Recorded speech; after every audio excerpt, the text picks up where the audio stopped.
মানেই আমরা চলে আসি ফুডকথার এপিসোড নিয়ে। আর আজকে আমি বৈশালী ফুডকথার এপিসোড নিয়ে চলে এসেছি। আমার সাথে কিন্তু একজন বিশেষ অতিথি আছে আজকে। আলাপ করিয়ে দিই বিশেষ অতিথির সাথে। আসুন, আমাদের সাথে আছেন আমাদের বিশেষ অতিথি অত্রি ভট্টাচার্য, যাকে আপনারা টেলিভিশনের পর্দায় তো রোজ দেখতে পান। কেমন আছো বলো? All good, all good. রবিবারে বিকেলের দিকের সময় হয়ে গেছে, আজকে অফ ছিল, সো ফ্রি টাইমে আড্ডা দিতে চলে এলাম তোমার সাথে। একদম, তো আমরা জমিয়ে আড্ডা দেবো, অনেক গল্প করব আজকে। তো এই যে তুমি ফাঁকা টাইম পেয়ে এলে আজকে, কি কি কাজ চলছে এখন তোমার? এখন রাইট নাও সাথী চলছে সান বাংলায়, আর রামাকৃষ্ণা চলছে কালার্স বাংলায়, আর আরেকটা প্রজেক্ট আসার কথা হচ্ছে সানেই। So let's hope for the best. আমরা খবর পাচ্ছিলাম যে তুমি একটা সিনেমার কাজও করেছো, পরপর দুটো সিনেমা তোমার আসতে চলেছে। হ্যাঁ। তো সেটা নিয়ে আমরা আড্ডা দেবো, কিন্তু খেতে খেতে আড্ডা দেবো আমরা। বেশ বেশ বেশ, তাহলে চলো আমরা আগে খেতে খেতে আড্ডা দিই, খাবারটা অর্ডার করে নিই। চল।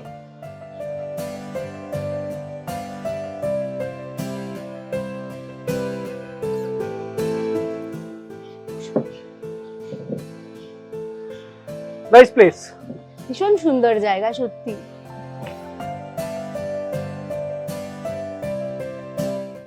আমরা একটা অন্য রকমের খাবার অর্ডার দিয়েছি, টিংমো। তুমি কি কোনোদিন ট্রাই করেছো? টিম্মো টিংমো নামটা খুব ইন্টারেস্টিং, আগে কখনো ট্রাই করিনি। আর তার সাথে আবার আলুর দম দেবে তো। আলুর দম, হ্যাঁ, গ্রেট গ্রেট গ্রেট। তো খাবার তো টেস্ট করবো। এই জায়গাটার অ্যাম্বিয়েন্স কেমন লাগছে? আমার কিন্তু অ্যাম্বিয়েন্সটা বেশ ভালো লেগেছে। মানে বেশ একটা, ওরা লিখেওছে কলকাতা কালিম্পং, মানে একটা ফ্লেভার আছে, সেই দার্জিলিং কালিম্পং ওই গোছের একটা ফ্লেভার আছে। আর কলকাতায় mini Kalimpong mini Darjeeling, that is like really good to find. আর তার মধ্যে মানে শীতকালে যদি আমরা দার্জিলিং এর খাবারের টেস্টটা পাই, তাহলে তো খাবার এবং ফিল দুটো একসাথেই দিচ্ছে। সোনায় সোহাগা একেবারে।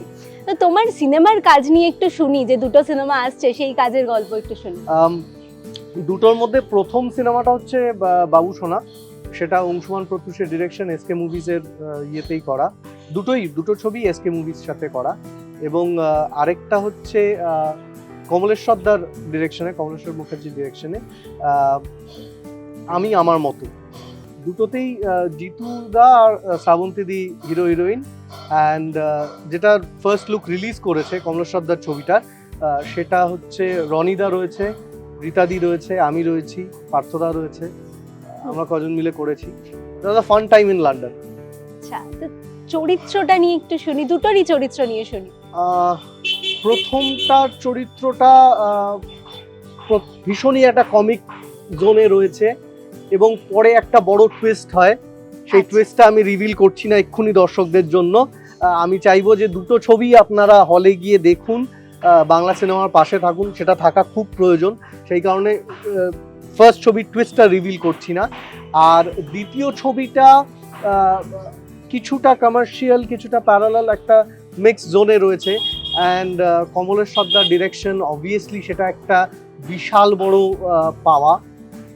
অ্যান্ড ওনার সাথে কাজ করা একটা অদ্ভুত আলাদা এক্সপিরিয়েন্স। অংশুমানদার সাথে কাজ করা তো অবভিয়াসলি আলাদা, অবভিয়াসলি একটা ভালো এক্সপিরিয়েন্স, দুটোই খুব ভালো এক্সপিরিয়েন্স। কিন্তু কমলেশ সর্দার মানে ওই আর কি ফিল অফ ইয়েটা আলাদা, কারণ ফার্স্ট ছবিটা একদম একটা কমার্শিয়াল স্পেসে তৈরি করা অংশুমানদার, এবং এই ছবিটা আরো যেন একটা ইন্টিমেট জোনে চলে আসা, একদম মানে আমাদের তোমার আমার ইমোশন নিয়ে কথা বলা হচ্ছে কমলেশ সর্দার ছবিটা। অ্যান্ড একটা মানুষের জার্নি, মানে রনিদার যে ক্যারেক্টারটা, সে তার ওয়াইফের ছবি খোঁজার জন্য সে লন্ডন যাচ্ছে এবং সেটাকে ফলো আপ করছে। আমি সেই লন্ডনের পার্টে রয়েছি, এবং সেখানে প্রথম শেডটা দেখে মনে হতে পারে যে একটা ওই একটা গ্রে শেডের ক্যারেক্টার, ঠিক আছে, তার কিছু কিছু ব্ল্যাক জোনস রয়েছে। তারপরে আস্তে আস্তে আস্তে আস্তে স্টোরিটা যেভাবে চলতে থাকে, তখন রিভিল হয় যে না, এই পুরোটাই মানে তার পরিস্থিতিতে দাঁড়িয়ে সেই চরিত্রটা সেই পরিস্থিতিতে দাঁড়িয়ে এই কাজগুলো করেছে। লন্ডনের মতো জায়গায় শুট, সেটার কিরকম অভিজ্ঞতা? সেটার খুবই ভালো অভিজ্ঞতা। মানে thanks to SK movies, thanks to হিমাংশুদা, থ্যাঙ্কস টু হেমন্দা, thanks to Ashok sir, everyone of SK movies. And মানে কোথাও মনে হয়নি যে বাড়ির বাইরে রয়েছি, ঠিক আছে। আমি লন্ডনে বসে নর্মাল ভাত ডাল মাছের ঝোল খেয়েছি, বাহ, হ্যাঁ, অ্যান্ড তাদের থাকা খুবই ভালো, ঠিক আছে। অ্যান্ড যেটা উপরি পাওনা ছিল লন্ডনে যাওয়ার, যেহেতু আমার ব্যাকগ্রাউন্ড থিয়েটার, মানে আমি থিয়েটার দলের সাথে যুক্ত, আমার দলের নাম দৃশ্যপট। আচ্ছা, তো সেই থিয়েটারের ব্যাকগ্রাউন্ড থেকে যাওয়ার জন্য একটা অপেরা দেখার ইচ্ছে ছিল, সেটা দেখতে পেরেছি, the Phantom of the Opera. And আরেকটা ওদের Guinness book of world record holding একটা নাটক, দ্য মাউস ট্র্যাপ, আগাথা ক্রিস্টির, সেটাও 70 বছর ধরে একই হলে একই শিডিউলে চলছে টিল ডেট। তো সেটা দেখা, এটা তো বিশাল দুটো পাওয়া, এটা তো তাহলে মানে বিশাল বড় পাওয়া তোমার জন্য, বিশাল মানে বড় পাওয়া, বিশাল বড়। লন্ডনে গিয়ে তোমার একটা বিশাল বড় অভিজ্ঞতা। একদম, এবং মানে I owe 1000 thanks to Anshuman da, যে আমার প্রথমবার লন্ডনে প্রথম ছবিটার জন্য নিয়ে গেছিল। অ্যান্ড চরিত্রটাও এত চ্যালেঞ্জিং একটা চরিত্র ছিল আমার কাছে, যে কমেডি সাথীতেও আমি করি, ঠিক আছে, কিন্তু সেই জোনে কমেডি থেকে একটা টুইস্ট হওয়া, একটা টার্ন হওয়া, সেটা অংশুমানদার কাছে তো মানে 1000 kudos to him. আর কমেডি আমরা জানি যে তুমি এমনিতেও বাস্তব জীবনেও ভীষণ আড্ডা দিতে পছন্দ করো, হ্যাঁ। ভীষণ মজা করতে পছন্দ করো। এই যে বলছিলে থিয়েটার দিয়েই তোমার অভিনয়, মানে শুরুটা কি একদম থিয়েটার দিয়েই, মানে হ্যাঁ। প্রথম থেকেই চাইতে অভিনয় জগতে আসতে? অ্যাকচুয়ালি আমি খুব ছোটবেলায় নেহেরু চিলড্রেন্স মিউজিয়ামে থিয়েটারের শিখতে যাই।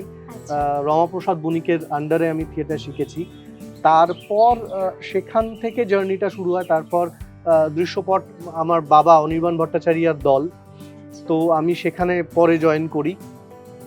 তারপরে আমি আরও বিভিন্ন থিয়েটারের সাথে কাজ করি, যেমন গ্যালিলিও গ্যালিলেই বিপ্লব বন্দ্যোপাধ্যায়ের ডিরেকশনে, নিবার্টসের প্রোডাকশনে পীযূষ কাকা করতো গ্যালিলিওর চরিত্রটা। তো সেটা একটা একটা একটা আলাদা দিক, মানে থিয়েটারের জার্নি, এবং তার সাথে আস্তে আস্তে আস্তে আস্তে সিরিয়ালে কাজ করা এবং পরবর্তীকালে ছবিতে কাজ করা। থিয়েটার থেকে সিরিয়ালে আসা কিভাবে? থিয়েটার থেকে সিরিয়ালে আসাটা খুব অদ্ভুত ভাবেই, মানে আমার বাবাকে বিপ্লব কাকা একদিন ফোন করে বললো যে তোর ছেলে এখন কি করছে রে? তো বাবা বললো যে এই তো এখন পড়াশুনো করছে। বললো এরকম একটা চরিত্র, সেটা অনেক দিন আগে, মানে এই ঘরেই সংসার বলে জি বাংলা একটা সিরিয়াল হতো, তো তখন সেটা স্বপন সাহা ডিরেকশন, আমাদের রবীন্দা ছিল ফ্লোর ডিরেক্টর, রবীন্দা এপিসোড ডিরেক্ট করতো, টি সরকার প্রোডাকশন। তো সেটা দিয়ে হচ্ছে আমার প্রথম শুরু সিরিয়াল জগতে। এবার আমি টানা কাজ করতে পারিনি, কারণ আমার পড়াশুনো ছিল, প্রথমে গ্র্যাজুয়েশন, তারপর মাস্টার্স, তারপর বিএড করা, তারপর আমি একটা স্কুলে 3 বছর পড়িয়েছি, হ্যাঁ, তো সেই জন্য টানা সিরিয়ালে কাজ করতে পারিনি। তো ওয়ান ফাইন মর্নিং মনে হলো যে নিজের যেটা প্যাশন, সেটার জন্যই স্ট্যান্ড করা উচিত। তো সেইখান থেকে প্যাশনের দিকে এগোনোর জন্য 2017 থেকে আমি ওটাকেই অ্যাজ আ প্রফেশন, অ্যাক্টিংটাকে অ্যাজ আ প্রফেশন নিয়ে মুভ অন করি, পারসিউ করি। আচ্ছা, আড্ডা তো চলতেই থাকবে, একদম, খাবারও আসছে, তাহলে আমরা খেতে খেতে বাকি আড্ডাটা দিই। একদম একদম একদম।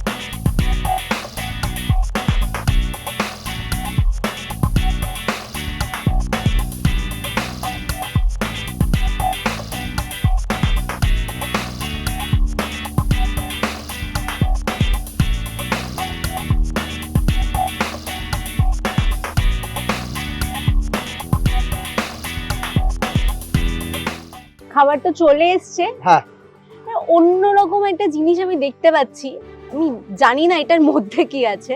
তো টিংমো আমরা চলো টেস্ট করি। চলো চলো, প্লেটে তুলে নি। হ্যাঁ।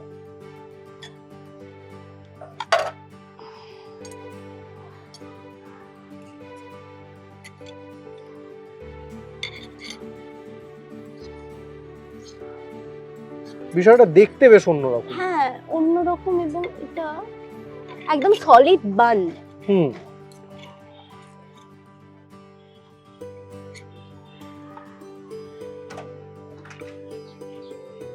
Soft,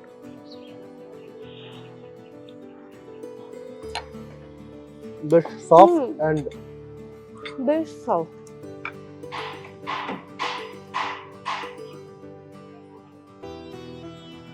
nice. দুটোর কম্বিনেশন ভীষণ ভালো লাগছে আমার। আমারও বেশ ভালো লাগলো। আমি এটা ফার্স্ট টাইম ট্রাই করলাম, তো ফার্স্ট টাইম ট্রাই করার জন্য এটা বেশ বেশ ইন্টারেস্টিং লেগেছে আমার। যারা খুব বেশি ঝাল পছন্দ করে না তাদের জন্য কিন্তু খুব ভালো। হ্যাঁ, মানে যারা ঝাল পছন্দ করেন তারাও খেতে পারেন, কারণ স্পাইসিও বেশ ভালো কিন্তু লাগছে। অয়েলি নয়, একদমই না। একদমই অয়েলি নয়, তো এটা ট্রাই করা যেতেই পারে। হ্যাঁ, কারণ তুমি ভাবছিলেও একটা জিনিস যে অয়েলি হলে একটু ওই আর কি, অয়েলি হলে একটু মানে হয় না যে আচ্ছা অয়েলিটা একটু অ্যাভয়েড করি। মানে দেখো, বাড়িতে যদি মাটন তৈরি হয় তখন অয়েলের কথা ভাবি না আমি। হ্যাঁ, মানে তখন গলদা চিংড়ি আর মাটনের যে তেল দিয়ে যে খাওয়ার যে মজা, আহা, আর না হলে ইলিশ মাছ ভাজা। আই লাভ ইলিশ মাছ ভাজা। তুমি খেতে এমনি স্ট্রিট ফুডের মধ্যে যদি তোমায় বলা হয় তাহলে খেতে কোনটা বেশি ভালো লাগে?